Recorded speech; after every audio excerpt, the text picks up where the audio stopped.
Hi all. Everything in my video is pulled from the public domain, and I am using them under the Fair Use, Fair Dealings guidelines. Everything I say is my own opinion. You should look into this information for yourselves, but I'm pretty sure I'm right. Good morning, everybody, and happy Tuesday. This is going to be one of my longer videos. I know some people like them really short. This one's definitely going to be longer. We have a lot to cover. We're starting off with Spotify and what's happening with that now. Then we're going to be moving on to the possibility that Harry and Meghan will be returning to the UK in September for the big Diana statue party that's been set up. After that, we're going to cover some information that was recently put out by Emily Andrews. Very interesting information. We're going to update our story on the claims that Scooby-Doo made against William and his staff. Harry has been named the King of Piffle and more. Let's get into it. Let's go. We all know already that these two set up Archewell Audio underneath their umbrella of their, money-making setup. We already know that. And we already also know that they signed a deal with Spotify that was worth like millions upon millions upon millions, and everybody was talking about this deal. We saw multiple ads promoting their podcast and how wonderful it was going to be. Now, I honestly believe that these two thought that just because their name was on it, it didn't matter what they did, it was going to be an instant success, because after all, they are the Duke and Duchess, and instead, it flopped. Their podcast came in behind whale sleep sounds. Yes, that's how bad it was. And they tried to bring people in by, handing a little nugget, a little carrot, saying that their son was going to be on there. And it was a lot of word salad. We're going to have content that uplifts and entertains, blah, blah, blah. So the speculation that they'd been canceled came because they only delivered 35 minutes of content since they signed their deal like 6, 7, 8 months ago. Now, Spotify said that more content would be expected in 2021, but there has been nothing in 2021. And now they're taking 5 months off, a proper 5 months off, because they had a baby. 5 months off from what? I'm not exactly sure. Anyway, I think they are in danger at this point of really losing their deal, which is why they have now hired help. Anyway, they've hired Rebecca, I hope I'm saying this right, Sananes, to now be the head of their audio company to try to pull their deal out of the crapper. Now, keep in mind, this woman probably makes a multi-figure salary, and these two had to pay her to get her to come work for them. But let me just say one thing. I think that her leaving her very pivotal job to work for them might have been a big mistake, because as somebody else pointed out on Twitter, they've had 13 staff resign since 2018 with an ongoing investigation into bullying. I think working for them might be a big mistake. Now on to our next story, which I've told you guys before that I believe these balloon stories, they set up these balloons to see how they fly, to see if people will like it or not.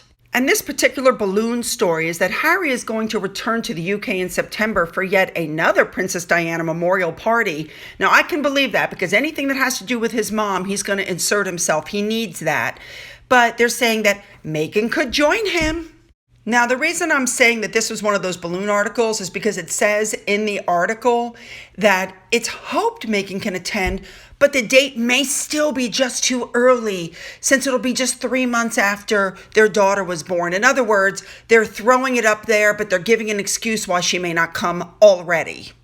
I can totally see people lining up along the road to watch their car go by and throwing eggs and tomatoes and stuff at their car, just like I think that happened once to Charles and Camilla. I can totally see people doing what they can to make her realize that she's not welcome there. Oy. Now, this next story came off of Twitter. I believe it's completely true. It's being reported now that on the day that Harry was sitting down with the Queen, Charles, and William for the Megxit talks, news had been released that Harry and Meghan had already been in contact with ABC, NBC, and CBS, and Oprah. And they were dangling the carrot of the tell-all interview to get what they wanted. That's why William turned down the pre-planned pre-Megxit meeting lunch at Sandringham. He told a friend he was so furious that he wouldn't be able to tolerate or stomach the hypocrisy of sitting down to lunch and making small talk with his younger brother, knowing what was going on. So instead, he just showed up for the major Megxit discussions. Emily Andrews wrote, quote, "Perhaps Harry and Meghan will use this as a negotiating tactic." And 12 months later, that's exactly what they did. They tried, but it didn't work out. Is that shocking? I mean, I'm not surprised. It's inevitable that everything that went on is eventually going to come to light, and that's what's happening. Just like the streaming service where they said they kind of fell into it, but come to find out they actually had spoken to a streaming service before Megxit was even announced. Exactly. Moving on, as I told you yesterday, Omid came out with some really serious claims against William, saying that he planted stories that Harry was unstable. ITV just did a documentary called Harry and William, What Went Wrong? And those claims were in there and they were cut out because ITV stated that they were defamatory, and they are defamatory. I'm glad that Kensington Palace is finally fighting back. They apparently contacted the producers about several details that were absolutely untrue and that there was no evidence to support. Now, keep in mind that William is a massive campaigner on mental health issues. I don't think he would turn around and make fun of his brother's mental health issues, but that's basically what was suggested by Omid. I think Kensington Palace basically said, "It's a lie, don't you dare," and they listened. I think that's great. You have to wonder if Meghan told Omid to leak that, and Omid did, knowing it would get into the documentary, and that was the point of it. But in the end, it didn't work. All right, moving on. All right, I love this next story. Prince Harry was dubbed the Prince of Piffle. They said he, quote, chooses airy sentence souffles that mask the essential nothingness of what he is saying, close quote. Now, Jan War, I think you say that right, said, and I'm quoting, "Once upon a time, there was a prince who lived for drinking beer and watching rugby, and sometimes running around in the scuddy, occasionally while playing nude billiards with comely young maidens. He was popular, he was kind. He joined the army to serve his country in Afghanistan, and everyone adored him." She said, "The Harry we used to know and love was a straightforward, straight-talking, too-scant A-level sort of bloke." She wrote, "In the end, he became his own brand of woke speak, a kind of jargon-led plum duffel waffered, sugared with the endearing raspberry ripple of his customary mild confusion. And the result is an eaten mess of words that entrance his fans but utterly bamboozle the rest of us."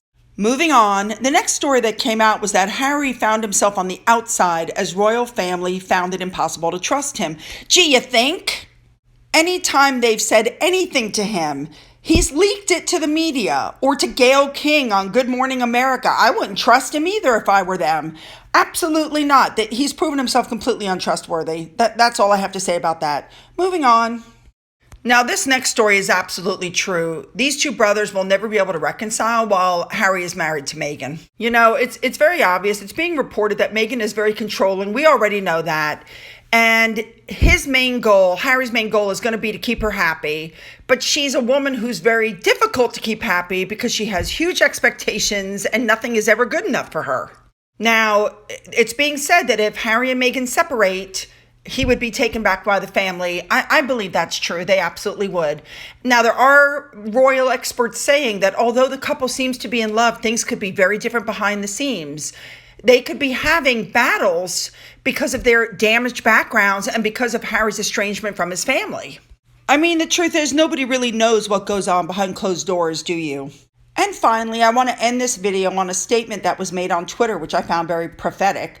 Somebody wrote why she didn't have her black friends' children participating in the royal wedding. For somebody who's so African American and is so Black Lives Matter, she really doesn't show her black friends' children. What's that about anyway? Well, it's been update time. The above photo was taken during the fireworks. He did not like them. The July 4th fireworks. He got under the covers and was cowering. But here he is this morning. He's much improved. Is somebody tired?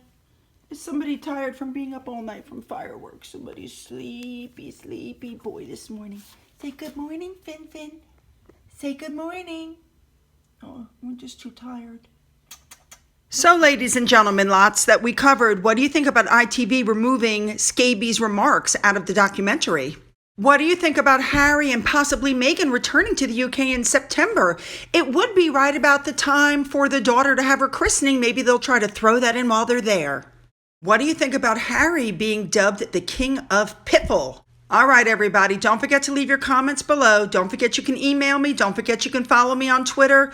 Don't forget to hit that subscribe button and the bell to be notified of every upload that I put up. Don't forget about that coffee fund. And as always, you guys, have a great day.